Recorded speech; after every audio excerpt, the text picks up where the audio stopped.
श्री स्वामी समर्थ.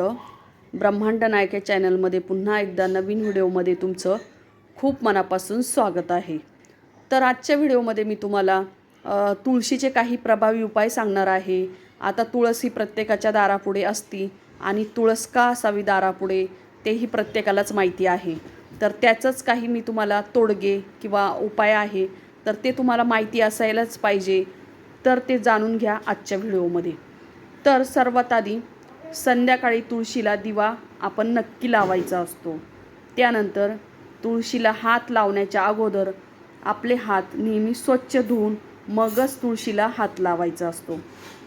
त्यानंतर तुळशीचे रोप नेहमी दक्षिण दिशेला लावू नका, याने घरामध्ये नकारात्मक ऊर्जा वाढू शकते. नंतर दर गुरुवारी तुळशीला कच्चे दूध अर्पण करा, यामुळे धनाची तुमच्याकडे आवक होत असते आणि लक्ष्मीची कधीही कमी पडत नाही. त्यानंतर दर शुक्रवारी तुळशीला हळदी कुंकू लावा आणि तिची पूजा करा. नंतर तुळशीच्या पानांना तोडण्याआधी नेहमी नमस्कार करूनच मग तुळशीला विनवणी करून मगच तोडायचे असतात. नंतर तुळस नेहमी विषम संख्यांमध्ये लावावी.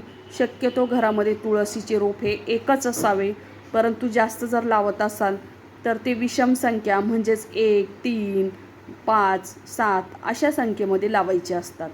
नंतर सुगंधी फुलांनी तुळशीला सजवायचे असते, म्हणजेच गुलाब किंवा मोगरा ही फुले तुळशीला अर्पण करायची असतात.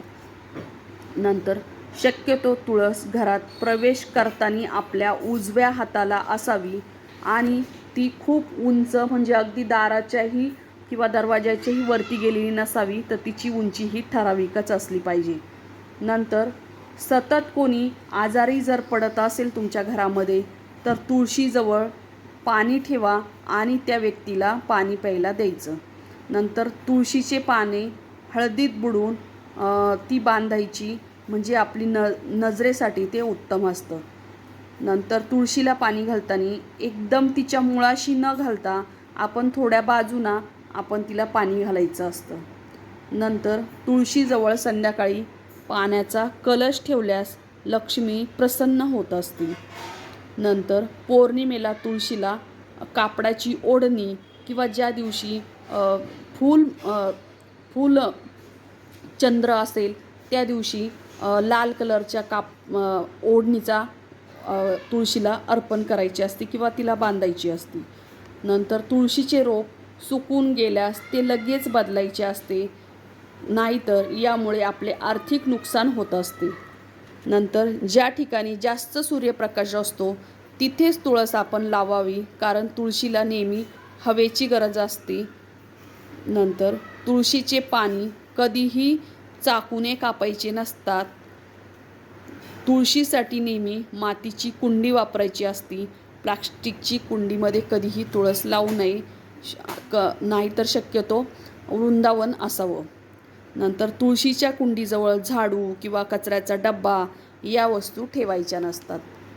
नंतर तुमच्या नात्यामध्ये किंवा तुमच्या परिवारामध्ये जर दुरावा आलेला असेल तर तुळशीची माळ अर्पण करा किंवा तुम्हाला स्वतःला घाला. रोज तुळशीसमोर मंत्र म्हणायचा असतो, तो म्हणजे श्री वृंदा देवी नमस्तुभ्यम. रविवारी आणि एकादशीला तुळशीला पाणी घालायचं नसतं.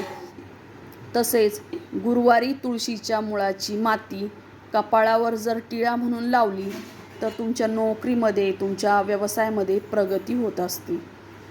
पती पत्नीचे जर चांगले नातेसंबंध ठेवायचे असेल तर गुरुवारी दोघांनी जोडीनं मिळून तुळशीला दिवा लावायचा असतो. नंतर उकळत्या पाण्यामध्ये तुळशीचे पाणी टाकून जर प्यालो तर त्याने प्राणशुद्धी होत असते. नंतर तुळशीच्या कुंडीत एक तांब्याचे नाणे ठेवायचे, ज्यामुळे व्यापारात वाढ होत असते. नंतर लग्न जुळत नसेल तर 11 वेळा प्रदक्षिणा तुळशीला मारायच्या आणि ओम नमो भगवते वासुदेवाय नमः या मंत्राचा जप करायचा. नंतर तुळशीजवळ कधीही चप्पल ठेवायची नसती. तसेच तुळशीखाली थोडं गोमूत्र दर 15 वेळाने शिंपडायचं असतं. तुळशीसमोर चुकूनही शिवलिंग ठेवू नका. अशा पद्धतीने तुम्ही तुळशीचे हे काही उपाय जर तुम्ही पाळले तर नक्कीच तुमच्या घरामध्ये भरभराट होत असते.